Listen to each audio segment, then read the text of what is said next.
नाज़रीन ताकि एक अफ़सोसनाक ख़बर खां आगाह कंदा हलूं त नूरियाबाद वेझो सफ़ारी पंप वटि कराची टूल प्लाज़ा खां टंडो आदम वेंदड़ तेज़ रफ़्तार पिकअप डाटसन टायर बस्ट थियण सबबि कल्टी, 3 ॼणा फोत, केतिराई ज़ख़्मी।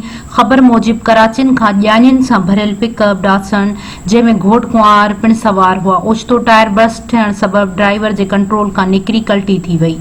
हादसे में टंडो आदम वासी 60 वरियनि जो सोहराब बुगटी, 4 वरियनि जो ॿारड़ो रशीद वल्द हाजी बुगटी, महर अली वल्द अलमदीन बुगटी ज़ख़्मनि बाद थॾे ते फोत थी विया, जॾहिं त डाटसन में सवार मर्द, औरतूं, ॿारड़ा जिन में तादाद 10 खां मथे हो ज़ख़्मी थी पिया। ज़ख़्मियुनि खे भरपासे इलाज जी सहूलियतूं न हुअण सबबि खेनि ईदी एम्बुलेंस ज़रिए हैदराबाद सिविल अस्पताल नियो वियो।